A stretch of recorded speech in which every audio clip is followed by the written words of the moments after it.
શિક્ષણના ધામમાં છૂટા હાથની મારામારી। હેમચંદ્રાચાર્ય ઉત્તર ગુજરાત યુનિવર્સિટીના કેમ્પસમાં વિદ્યાર્થીઓ વચ્ચે મારામારી। પોલીસે તીક્ષ્ણ હથિયારો સાથે કેટલાક વિદ્યાર્થીઓને અટકમાં લીધા।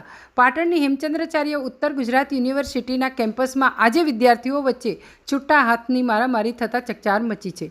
સામાન્ય બાબતે બે વિદ્યાર્થીઓના જૂથ વચ્ચે બોલાચાલી થયા બાદ મામલો મારામારી સુધી પહોંચ્યો હોવાનું પ્રાથમિક તપાસમાં સામે આવ્યું છે। યુનિવર્સિટી કેમ્પસમાં થયેલી માથાકૂટમાં એક વિદ્યાર્થીના હાથના ભાગે છરી વાગતા તેને સારવાર માટે ખસેડાયો છે। ઘટનાના પગલે દોડી આવેલી પોલીસે કેટલાક વિદ્યાર્થીઓને અટકમાં લઈ વધુ તપાસ હાથ ધરી છે। પોલીસે ઘટના સ્થળ પરથી છરી અને લોખંડના અન્ય તીક્ષ્ણ હથિયાર પણ કબજે કર્યા હતા। આ મામલે પોલીસ દ્વારા વધુ તપાસ હાથ ધરવામાં આવી છે।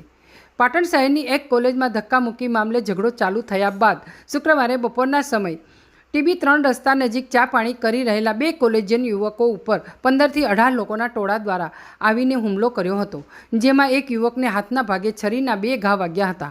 આ લોકો બંને વિદ્યાર્થીઓ બચવા માટે દોડધામ કરીને હેમચંદ્રાચાર્ય યુનિવર્સિટી કેમ્પસમાં દોડી આવ્યા હતા। તેમની પાછળ 8થી 10 યુવાનો બાઇક ઉપર સવાર થઈને પીછો કરીને આવ્યા હતા। વહીવટી ભવન નજીક પહોંચતા બંને વિદ્યાર્થીઓને પકડી યુવકોના ટોળાઓએ ફરીથી હુમલો કર્યો હતો।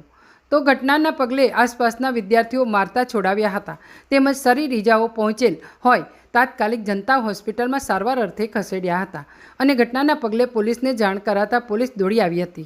હુમલો કરનાર યુવકોના ટોળા પૈકી 3થી 4 યુવકોને અન્ય વિદ્યાર્થીઓ પકડી રાખ્યા હતા, જેને પોલીસે આવીને પકડી હથિયાર સાથે પોલીસ મથકે લઈ જઈને વધુ તપાસ હાથ ધરી છે। અહેવાલ વિપુલ ભોઈ, પાટણ।